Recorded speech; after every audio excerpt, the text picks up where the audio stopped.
Good morning. Thought I'd take a few minutes to complete a request that I was given back in March at the Fred Hall show.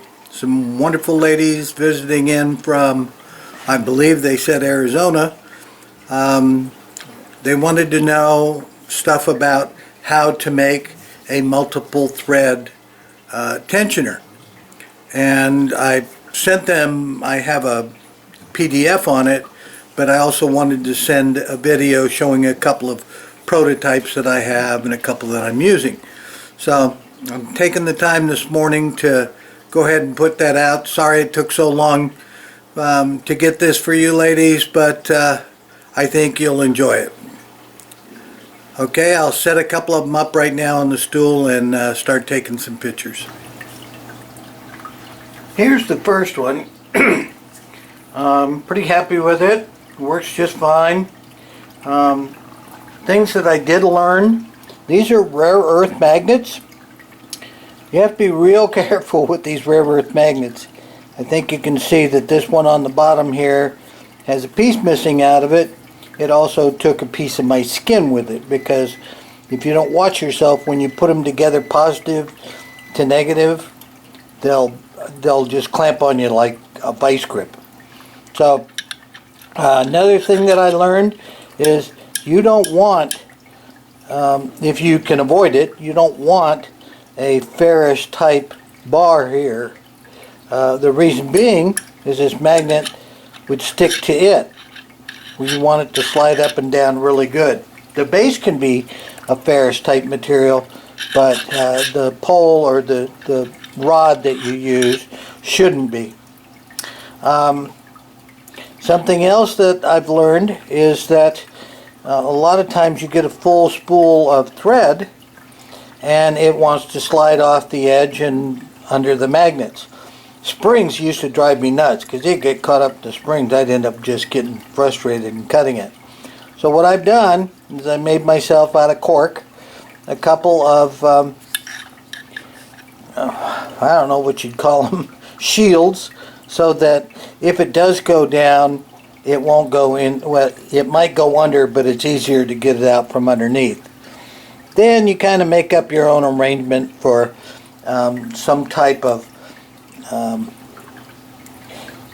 like a bearing, or something that the spool can spin around on. I use some nylon and some metal together, put it on top of the spool, push it down. Then what I've done is I've taken a regular paper clip, but inside the paper clip, I don't know if you'll be able to see it, but inside the paper clip is a piece of rubber. I cemented a piece of rubber in there. And that's because there's so much pressure between these magnets that it wants to push the spool up and reduce the tension. And when I clamp it on there, I want it to stay. Sometimes I even have to use two, because I wrap a lot of times with a lot of tension. So you have a base. I filled the base of this one with lead, and then I put cloth around it in different places so that it doesn't scratch up the furniture or anything. I have 5 spools on this, and they're all non-ferrous type bars going up, and I already showed you the arrangement for putting the spools on. As I turn it towards you, you'll see that there's 5 eyelets. I kind of like this arrangement, but I actually modified it, went back to 1. You'll see on the next example. One of the important things I've found is the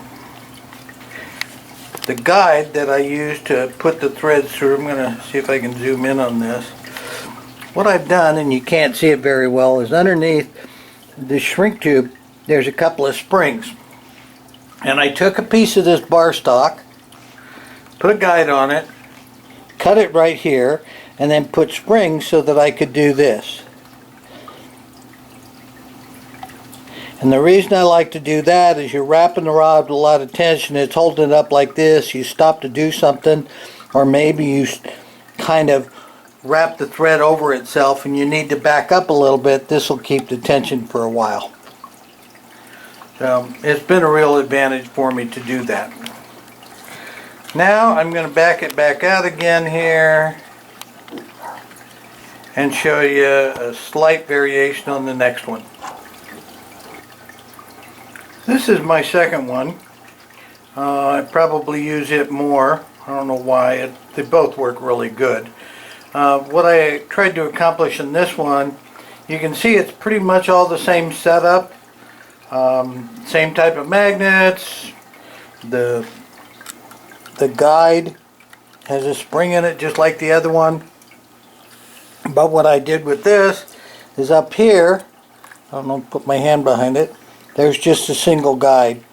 I think I'm finding out, or at least in my mind, it helps crowd the threads together a little bit before it has to come out this very small tip. Both work very efficiently. I think if I'm having any problems at all, it's the idea of the thread slipping off the spool, getting underneath, keeping an eye on that. Once you've gotten part way into the spool like this, it really doesn't end up being much of the problem. It's mostly when the thread is right out to the edge of the spool.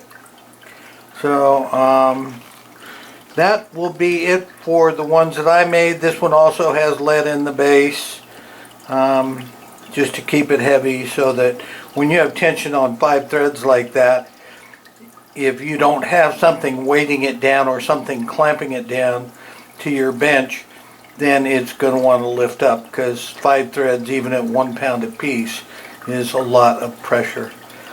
And I'd probably wrap tighter than that. I don't know. I'm notorious for breaking threads. So now I will show you one that was made by somebody else, but it's just another idea of how to put one together. Here's the final one. It was made by Jim Graham, one of the people I work with at Project Healing Waters in Long Beach. He has gotten into tiger wrapping a little bit and wanted to make his own, but was having trouble with the smaller units that I use. So what he basically did is he found a round piece of wood. I think you could probably find a piece of wood like this at Home Depot or Lowe's. Then, to give it the weight, he put a weightlifting weight on the bottom of it. And that weightlifting weight is a sand-filled piece of plastic, so it doesn't mar up the furniture. A little bit different arrangement with the spring. The whole thing is a spring here. The whole thing is a spring.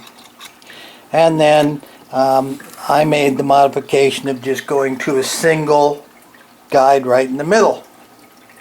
What I also tried on this to keep the thread from going in underneath is you see small pieces of PVC that you know, if it does fall down, it has a tendency to go underneath the magnet. So, but basically the same operation. Started running out of nylon, so I just used washers, but the basic idea is just to give it something so it stays nice and smooth. I have found that with magnets, the tension seems to remain smoother than most of the time it did with springs. So, and plus I hated the fact that when the thread did get into the springs, I'd have to basically stop my entire operation just to get it out of the springs. So, there's 3 options for you.